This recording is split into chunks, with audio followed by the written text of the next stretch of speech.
ప్రముఖ కవి అప్సర్తో మాట్లాడి మరిన్ని విషయాలు తెలుసుకుందాం.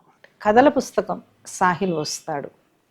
ఈ సాహిల్ వస్తాడులో మీరు ఎంచుకున్నటువంటి కథాంశాలు, వాటిని చిత్రించినటువంటి పద్ధతి, ముఖ్యంగా సాహిల్ వస్తాడు, తర్వాత అందులో ఉండేటటువంటి స్త్రీల పాత్రలు, పురుష పాత్రలు, మరి ముఖ్యంగా మైనారిటీ వర్గాల వైపు నుంచి ఉండేటటువంటి కథలుగా చాలా బలమైనటువంటి ముద్ర వేశాయి. అట్లానే ఒక చర్చను కూడా రేకెత్తిస్తున్నాయి. అంటే వాటిని మీరు అంటే ఏ తాత్విక చింతతో మీరు దాన్ని తీసుకుని వస్తున్నారు? ఇది అంటే ఒక రకంగా ఏమైందంటే, నా మొదటి కథ అడవి 80 అవును ఆ ప్రాంతాల్లో రాసింది. తర్వాత నేను చాలా గ్యాప్ తర్వాత ఇంకో కథ రాశాను, గోరిమా. ఈ బాబ్రీ మసీదు విధ్వంసం, ఆ రాజకీయాల తర్వాత రాసిన కథ అది. అంటే మీకు చాలా స్పష్టంగా నేను ఎంత సమయం తీసుకున్నానో అక్కడ అర్థమవుతోంది, ఒక కథకి ఇంకో కథకి మధ్యలో. తర్వాత కొంచెం వేగం పెరిగింది. వేగం పెరగడానికి కారణం, నేను నా చుట్టూ ఉన్న విషయాల్లో సంక్లిష్టమైనవి చాలా కనిపిస్తున్నాయి. అంటే అంతకు ముందు కనిపించిన వాస్తవికతకి భిన్నమైన వాస్తవికతని నేను చూడడం 92 తర్వాత, 1992 తర్వాత, 2002 తర్వాత ఆ మార్పులు నా చేత రాయించాయి.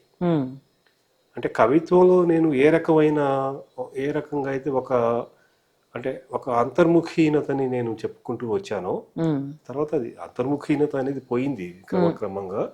కానీ అప్పటికి కూడా అంతర్ముఖీనత కనిపిస్తుంది మీకు కవిత్వంలో. కానీ కథల్లో మీకు ఆ అంతర్ముఖీనత ఉండదు. ఒక అవుట్వర్డ్ దృష్టి కనిపిస్తుంది.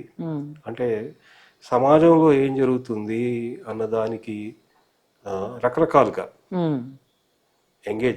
ఎంగేజ్మెంట్ దాంతో అన్నది బలంగా మీకు కనిపిస్తుంది.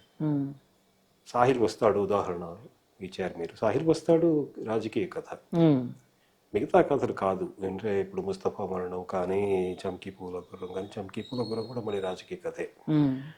మిగతా కథలు అంటే చర్చకి దారితీయడానికి కారణం కూడా అదే, వాటిలో ఉన్న తీవ్రత. అంటే నేను 92 తర్వాత చూసిన ఒక సమాజం, మళ్ళీ 2006 తర్వాత, అంటే నేను ఈ పీర్ల పండగ మీద పరిశోధన కోసం వచ్చినప్పుడు చూసిన మార్పులు ఏవైతే ఉన్నాయో అవి నన్ను బాగా మార్చాయి. అంటే ఒక రచయితగా నన్ను నేను వెతుక్కోవడానికి అవి కారణమయ్యాయి. అందుకనే నేను కథల్లో చాలా భిన్నంగా కనిపిస్తాను నేను. అది చాలా మంది గమనించారు కూడా. కవిత్వంలో కనిపించే అప్సర్కి కథల్లో కనిపించే అప్సర్కి చాలా తేడా ఉంటుంది. ఆ తేడా నాకు అంటే నన్ను నేను వెతుక్కుంటున్నప్పుడు ఆ తేడా ఎక్కడ కనిపిస్తుందంటే, అంటే ఇది వ్యక్తీకరణలో తేడానా లేకపోతే వస్తువు పరంగా? వ్యక్తీకరణలో తేడా ఉంది కాబట్టే దాని గురించి ఎక్కువ మంది మాట్లాడారు. కానీ నేను ఎక్కువగా చూసింది వస్తువులో తేడా. అంటే అంతకు ముందు రాసిన వస్తువులు అన్నీ వేరు.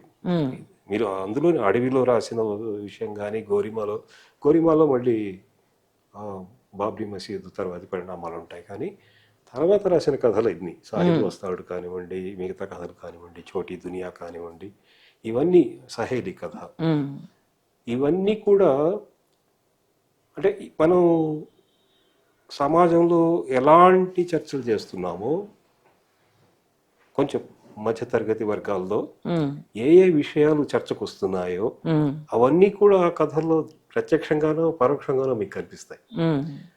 అందువల్ల ఏంటంటే ప్రతి కథ కూడా ఒక సోషల్ ఎంగేజ్మెంట్, ఒక హిస్టారికల్ డాక్యుమెంట్.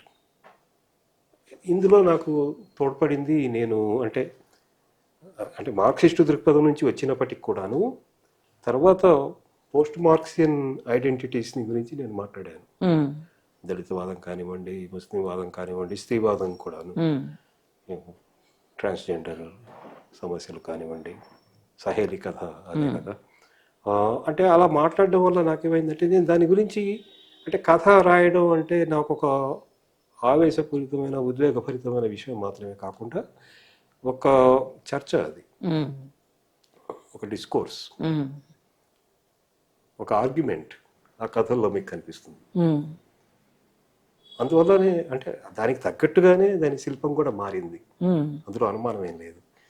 ఏ కథ కూడా ఇంకో కథకి అంటే శిల్పపరంగా పోలికలు ఉండవు. ప్రతి కథ దానికి అది ప్రత్యేకంగా ఉంటుంది.